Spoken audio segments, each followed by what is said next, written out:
Bonjour à tous, j'aimerais partager avec vous quelques pensées sur le sentiment d'urgence qui doit nous animer. Le sentiment d'urgence que nous devons avoir dans notre cœur. Et lorsque, encore une fois, je vous parle, eh bien, je me parle moi déjà parce que le Seigneur m'a interpellé à travers sa parole. C'est une histoire qui nous est racontée dans Luc chapitre 16. À partir du verset 19, je vous lis ces quelques versets. Il nous est parlé là en fait d'un homme riche. Je vous résume, comme ça nous pourrons aller à l'essentiel. Un homme riche qui a vécu dans l'opulence, dans la richesse tout au long de sa vie. Et un jour, cet homme va mourir. Et en même temps, il nous est parlé là dans Luc 16, à partir du verset 19 toujours, d'un homme nommé Lazare. Cet homme nommé Lazare, il était, il avait des plaies sur tout son corps, il était pauvre, et donc il mendiait devant la maison de cet homme riche.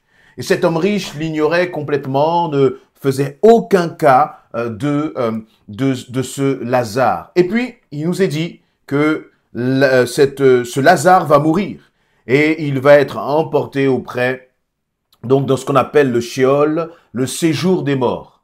Et l'homme riche va lui aussi mourir, on va l'enterrer, et là, eh bien, on est comme propulsé dans ce séjour des morts, et il nous est dit que cet homme riche, pour qui tout allait bien ici-bas sur cette terre, il souffrait cruellement là-haut dans ce séjour des morts. Et il va voir comme au loin Abraham. Et donc il va crier, il va appeler Abraham en disant « Abraham, aie pitié de moi, envoie Lazare pour qu'il trempe un peu le bout de son doigt dans de l'eau et qu'il me rafraîchisse la langue car je souffre dans ces flammes. » Et Abraham va répondre « Écoute, je lis à partir du verset 25, « Mon fils, souviens-toi de combien de bonnes choses tu as joui pendant ta vie. » Tandis que Lazare, lui, n'a connu que des malheurs. À présent, ici, c'est lui qui est consolé. C'est-à-dire, c'est Lazare le pauvre qui maintenant, dans le séjour des morts, c'est lui qui est consolé, pendant que toi, tu es dans le tourment. Verset 26, de plus, il y a maintenant un immense abîme entre nous et vous. Et même si on le voulait, on ne pourrait ni le franchir pour aller d'ici vers vous, ni le traverser pour venir de chez vous ici. Dans ce cas, dit alors le riche, je t'en conjure, Père, envoie au moins Lazare dans la maison de mon père, car j'ai 5 frères, qu'ils les avertissent pour qu'ils n'aboutissent pas eux aussi dans ce lieu de tourment. Et Abraham va répondre à cet homme riche, tes frères ont les écrits de Moïse et des prophètes, lui répondit Abraham, qu'ils les écoutent.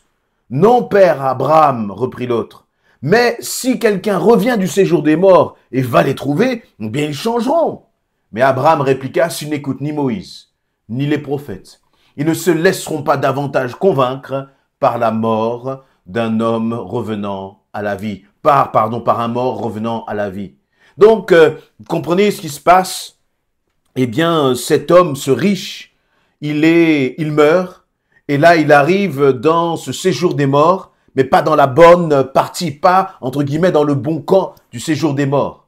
Il est dans un endroit où il y a des flammes, et c'est une sorte de préfiguration d'image même de l'enfer.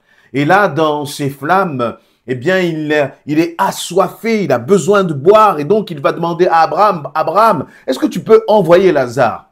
Et puis ensuite, donc, Abraham va lui expliquer, il va dire, mais quand toi tu étais sur terre, tu jouissais de tout et tu ne t'occupais de rien. Mais maintenant, tu es entré dans le temps de tourmente. Et c'est un temps de tourmente qui sera pour l'éternité. Alors, cet homme riche, réalisant que Lazare ne pouvait pas passer comme ce précipice qui les séparait pour venir lui apporter un peu d'eau, il va demander à Abraham, envoie Lazare pour que Lazare puisse parler à mes 5 frères qui sont encore vivants, qui sont encore sur terre, pour qu'il les prévienne. Et Abraham va dire, non, non, non. D'une certaine façon, les prophètes et tout ce qui a été écrit est suffisant. tout ce que, comment dire, tous les moyens qui sont utilisés, qui doivent être utilisés, sont utilisés. C'est à eux maintenant d'ouvrir leur cœur, d'une certaine façon. Je paraphrase. Et là, eh bien, ça nous interpelle. Parce que ça nous parle de, vous voyez, ce n'est pas un texte qui nous parle de l'entraide, qui nous parle de l'assistance aux pauvres. Non, c'est pas du tout cela. C'est un texte qui nous parle de nos priorités. C'est un texte qui nous parle du temps que nous avons sur cette terre et comment nous l'utilisons, comment nous mettons à profit finalement les jours, les heures, les secondes peut-être que le Seigneur nous donne de vivre. Nous pouvons tout avoir. Nous pouvons même prier pour tout avoir. Et nous pouvons tout recevoir en termes de biens, comment dire, financiers, en termes d'aisance dans le domaine de nos besoins matériels. Nous pouvons tout avoir, c'est pas un problème. Tu peux même avoir une très bonne santé. Tu peux avoir une bonne famille. Tu peux avoir un bon travail. Et je vais même dire, si cela est possible, tu peux même avoir la paix dans ta maison. Mais tout cela ne vaut rien si tu n'as pas Jésus-Christ. Et ça nous interpelle parce que finalement, ce riche, on semble voir qu'il avait tout. Vous voyez, Abraham va même lui dire, si je regarde un peu au verset précédent, souviens-toi, il va dire au verset 25, Abraham va parler à cet homme et dire, mon fils, souviens-toi de combien de choses tu as joui pendant ta vie. C'est-à-dire qu'Abraham disait, oui, tu as joui de beaucoup de choses pendant ta vie. Mais parce que tu n'avais pas Christ finalement, voilà le résultat. Et parce que tu ne t'es pas positionné, tu ne t'es jamais préoccupé de Dieu, voilà que maintenant tu souffres et c'est pour l'éternité. Et voyez, et cet homme riche, lorsqu'il va prendre conscience de cela, il n'aura plus qu'un seul désir. Il va même essayer de négocier avec Abraham pour que Abraham envoie Lazare. Vous voyez, cet homme riche, il croyait qu'il avait encore quelques pouvoirs, quelque autorité, comme quand il était sur terre. Il va dire à Abraham, Abraham, est-ce que tu peux envoyer Lazare? Comme si Lazare était encore un simple serviteur. Non, Lazare, le pauvre, était maintenant celui qui était consolé. Et c'est intéressant de voir que la préoccupation de ce riche, c'était maintenant à tout prix que quelqu'un puisse parler à ses 5 frères qui eux aussi étaient riches, mais qui ne connaissaient pas, qui étaient dans l'insouciance la plus totale. Vous imaginez, nous en discutions avec quelques bien-aimés aujourd'hui, si ce riche pouvait retourner une seconde, une minute, une journée sur la terre, que passerait-il son temps à faire? Il ne s'occuperait plus de ses richesses. Mais il crierait, il avertirait tous ceux qu'il rencontrerait, et encore plus ses 5 frères, il leur dirait, mais vous devez vous repentir, vous devez aller vers le Seigneur. Peut-être qu'avec ses 5 frères, il avait des conflits, des problèmes, des différends, vous voyez, peut-être que parmi ses 5 frères, il y en a avec qui il était peut-être en colère, avec des conflits, des divisions, comme nous pouvons l'être parfois, avec les membres de notre famille, comme tu peux l'être avec un époux, avec tes enfants, les grands-parents, ou je ne sais quoi d'autre. Mais là, ce qui comptait pour ce riche-là, pour cet homme, c'est d'avertir qu'il y aura un moment finalement du jugement, il y aura un moment de la condamnation ou de la consolation en fonction des choix que nous aurons faits sur terre. Et là, je me demande, ça nous parle à nous qui sommes enfants de Dieu, nous qui connaissons Jésus-Christ. Nous pouvons nous préoccuper de beaucoup de choses. Et je vais même vous dire, parfois on peut prier pour quelqu'un qui ne connaît pas Christ, un membre de la famille. On peut prier parce qu'il est malade et on va prier pour sa guérison. On va prier pour qu'il ait le permis de conduire. On va prier pour qu'il réussisse à ses examens. On va prier pour son couple et toutes sortes de situations. Mais la réalité, c'est que si vous priez pour quelqu'un qui ne connaît pas Christ, pour qu'il réussisse un examen, pour qu'il soit guéri de sa maladie, pour que ça aille mieux dans son couple, pour que ça aille mieux dans ses finances, pour qu'il retrouve un travail, peut-être même pour qu'il trouve un époux, une épouse, c'est bien. Mais laissez-moi vous dire, et je vais le dire avec mes mots, nous sommes à côté de la plaque. Parce que ce qui est important, ce n'est pas que les gens de ce monde qui ne connaissent pas Christ, ce qui est important pour eux, ce n'est pas d'être guéris, ce n'est pas d'avoir une situation financière, ce n'est pas d'avoir une bonne santé, Ce n'est pas de réussir dans leurs examens, dans leurs diplômes, dans leur vie professionnelle. Non, toutes ces choses sont bonnes, oui, mais elles sont totalement insuffisantes. Parce que là-haut, là, en enfer, ou en bas en enfer, je ne sais pas où se trouve l'enfer, mais là où se trouve l'enfer, il y aura des gens en bonne santé.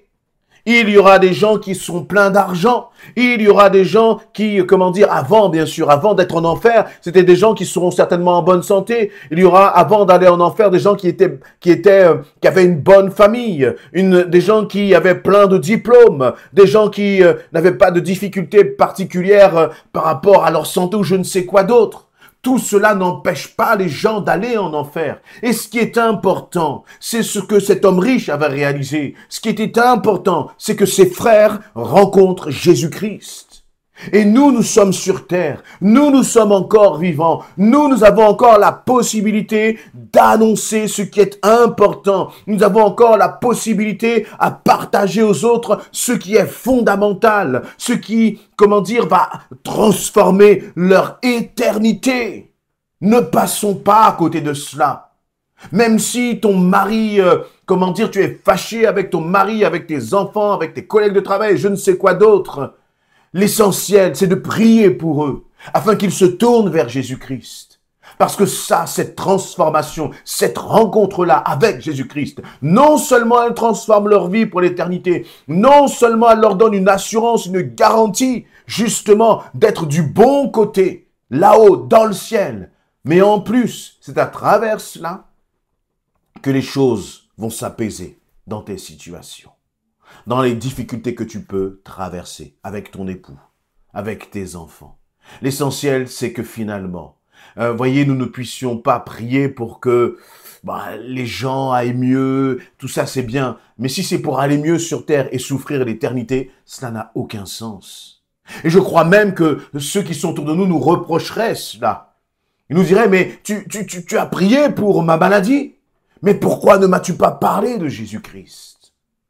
Voyez, ne tombons pas dans l'indifférence. Ne nous laissons pas entraîner par les préoccupations de ce monde. Ne nous laissons pas entraîner par ce que nos yeux voient finalement. Nous voyons la souffrance de quelqu'un qui est malade. Nous voyons de nos yeux humains la souffrance de quelqu'un qui a des problèmes dans son couple. Nous voyons avec nos yeux et nous percevons avec nos émotions et nos sentiments la situation difficile par laquelle les uns et les autres peuvent passer. Mais ce que nous ne voyons pas, si nous ne sommes pas spirituels, ce que nous ne voyons pas, c'est que ces hommes et ces femmes sont loin de Dieu. Et quand on est loin de Dieu, on est malheureux. C'est écrit. Si ces gens restent loin de Dieu à cause de leur péché, le salaire du péché, c'est la mort et c'est la mort éternelle. Et donc nous devrions être beaucoup plus attristés par de voir ces personnes qui sont loin de Dieu. Et c'est que ce dont ces personnes ont besoin, ce n'est pas des personnes qui pleurent pour eux, non. Ils ont besoin de personnes qui prient pour eux, qui prient pour leur âme. Des personnes qui soient des témoins vivants de Jésus-Christ à leur côté. Des personnes qui, à travers leur attitude et leurs paroles, interpellent le cœur de ces personnes. Afin que nous puissions leur dire, mais tu sais, si je suis comme cela, si je réagis comme cela, si je parle comme cela, c'est parce que je connais le Sauveur. Je connais celui qui t'aime. Je connais celui qui a donné sa vie pour toi sur une croix. Mais il faut que tu l'acceptes. Parce que si tu ne l'acceptes pas, tu ne sais pas quand est-ce qu'il reviendra. Mais Jésus va revenir. Et si tu ne l'acceptes pas, eh bien c'est ton éternité qui est hypothéquée. Si tu n'acceptes pas Jésus-Christ, si tu continues d'endurcir ton cœur, eh bien c'est l'enfer qui t'est réservé à cause de tes choix. Choisis Jésus-Christ. Et voyez, lorsque l'on lit cette parabole, on est interpellé.